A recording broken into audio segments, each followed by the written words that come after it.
All right, title this Truman Part 1. Truman, Harry Truman, also known as Give 'em Hell Harry. That comes from the fact that he was a very blunt man. Once in a crowd, people would used to yell at him, "Give him hell, Harry," as he was talking to the audience. Some of the things. There are essential questions. What was the Truman Doctrine and how did it affect foreign policy? How did the communist foreign policy and American foreign policy lead to the Cold War? And who fought the Korean War and what were the effects? Those are the things that we'll be talking about in these upcoming lectures. Here is Harry Truman's caricature. You can see one of the biggest oops we'll talk about is that the Chicago Tribune actually made a mistake and reported that Thomas Dewey won and not Truman when Truman actually won. We'll talk about that later.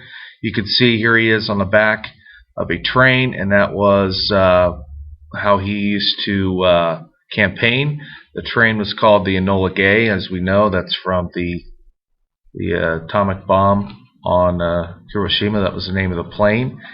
And then the buck stops here, which we'll talk about. Okay, he had no problem saying that the buck stopped here, meaning that everything came back to him. All the decisions would come back to him. He was in charge.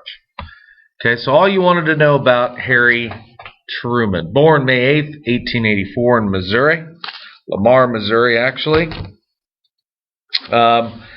His middle initial is his middle name, S. He doesn't actually have a middle name. It's just S. And that came from his family fighting over what middle name they wanted, so they just chose the letter S instead. As a child, he liked to read, loved school. His favorite subject was history. He had poor eyesight, very sociable, had many friends, but his eyesight prevented him from participating in any athletics, so he usually was just a spectator. At age 13 through 14, he loved reading so much that he actually read every book in the public library in Independence, Missouri. That's where his family had moved at that point.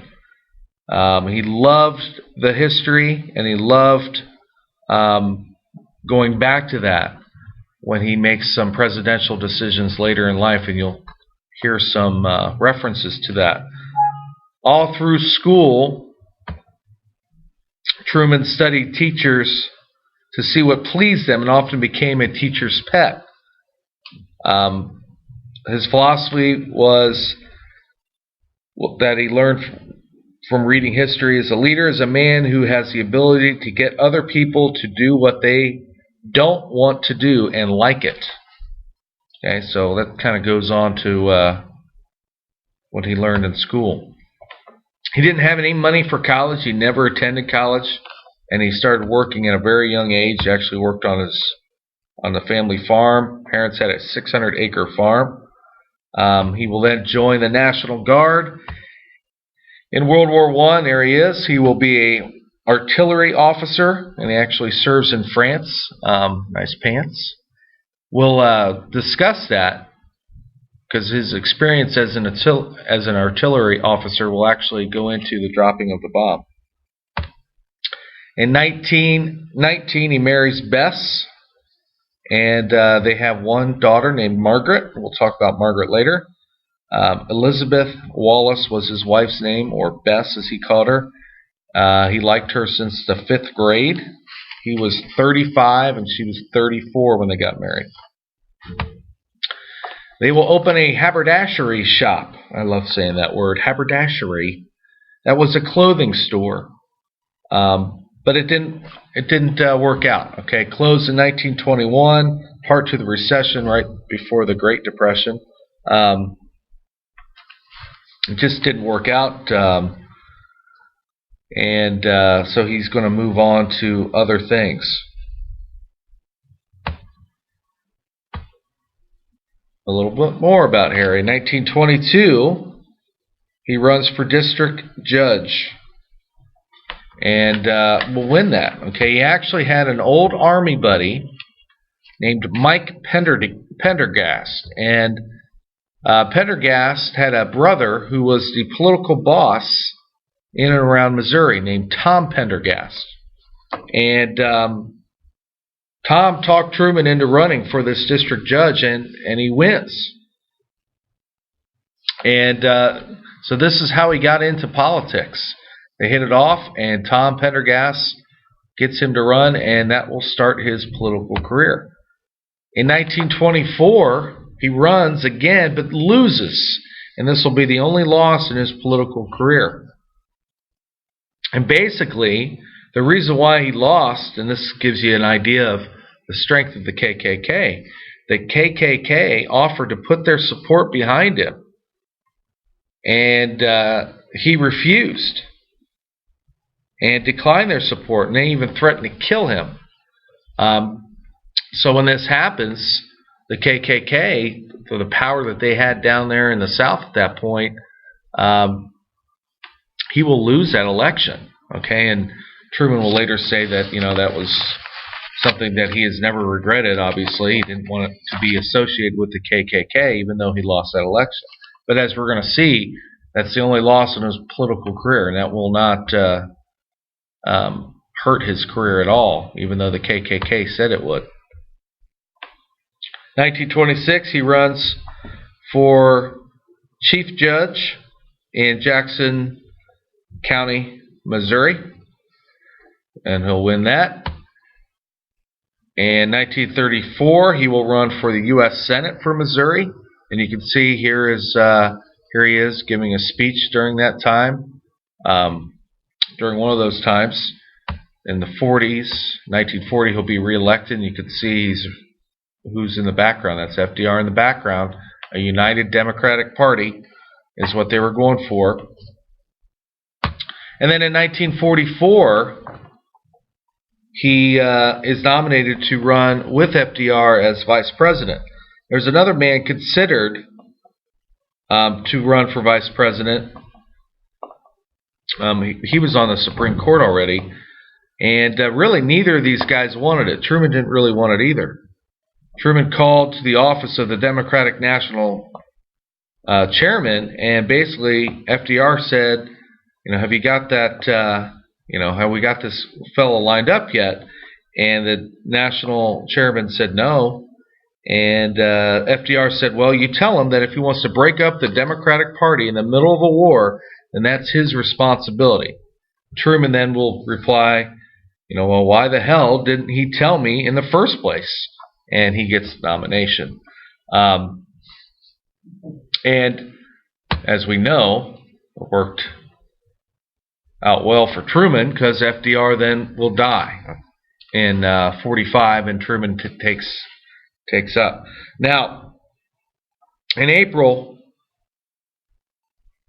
when FDR dies and Truman hears the news, he says to the reporters, boys, if you ever pray for me now. Yesterday I felt like the moon, the stars, and all the planets had fallen on me.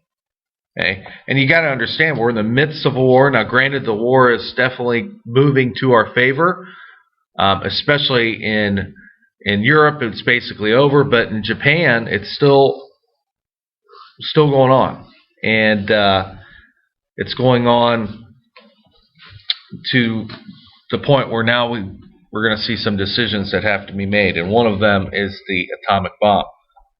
Truman didn't learn about the atomic bomb until after FDR's death. Okay, that's how top secret this was, that the number 2 guy had no clue that this was even going on. In July of 1945, in Potsdam, Germany, Harry Truman, Churchill, along with Clement Attlee, we'll discuss that. Attlee actually replaced Churchill during the conference as his party won the British elections. Churchill will win the position later. But Clement Attlee is there. And Stalin. Okay, so here you go. Here is Churchill, Truman, Attlee, and Stalin will all meet there to discuss the end of the war. Okay, They're going to discuss plans to control and occupy Germany. They're going to discuss an ultimatum to Japan, and they all agree that the only way that they're going to accept any kind of surrender if it is unconditional. That was very important to them. They didn't want any conditions in that surrender. Okay? So they issue this ultimatum and basically tell Japan to surrender or face prompt and utter destruction.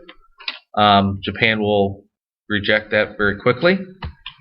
They will also discuss war criminals. War criminals will be brought to justice swiftly. And an example of this, October 4th, in Nuremberg, Germany, we'll see the Power Tribunal will meet and discuss, I got a picture of that too, maybe not, discuss 10 Nazi leaders will be executed for their role, especially in the Holocaust. So pretty quick turnaround for that. And then the fourth thing is Stalin is told about the atomic bomb. Truman and Churchill discussed how to tell Stalin of the bomb. They didn't trust him. And like I said, it is very clear who our next enemy is going to be at this point. Truman casually mentions that the U.S. had a new weapon of unusually destructive force. Stalin said, "Glad to hear it. Hope we can make good use of it against Japan." It was very evident they already knew that we had this, and very evident as well that they were already spying on us. Not saying that we weren't spying on them either. But the Cold War has begun.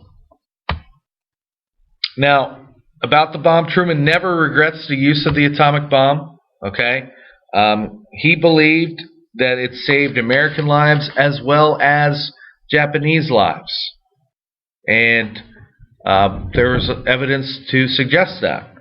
He always would say, "The buck stops here." He had this carved piece of wood on his desk. There you can see it. Basically, it says, you can pass the buck or pass the responsibility to somewhere else, but as president, the buck stops here. I'm the last one. The president has no one to pass it on to. He is responsible for making the final decisions. And that's what he truly, truly believed. Okay? His foreign policy obviously is going to be dominated by the Cold War. The Cold War basically is to stop the spread of communism as the Soviet moves to expand communism and the Americans counter moves to halt the spread. I mean, that's basically what the Cold War becomes. Okay, the United Nations is created after World War II in April of '44, and this is formed to stop wars from starting and ending those that already started. Okay, it's located in New York City. Oh, I thought I had a picture there, sorry. It is located in New York City, the headquarters, on land donated by the Rockefellers. The Security Council is made up of 5 permanent members with power to veto. Those guys are United States, Soviet Union, Great Britain, France, and China. Okay, and that's very important. That's the Security Council. The General Assembly is all the other countries that belonged. Okay, and the president or leader of the UN will usually be from a smaller, less powerful country. The UN, here's the difference between the UN and the League of Nations. The UN can and does use military force to enforce their will. Okay, that's a huge difference. Huge difference. Now, the Truman Doctrine, okay, to help people remain free, basically what it says. Okay, as Greece and Turkey are kind of on a teeter-tottering of communism. There were lots of revolutions in Greece at the time, and it looks bad. It looks like they may teeter on communism. So this is where we begin to aid Europe. and we start the Truman Doctrine, which is basically to stop the spread of communism. Alright, we will stop there today. Stay classy, Vandalia, and we'll continue in the next lecture.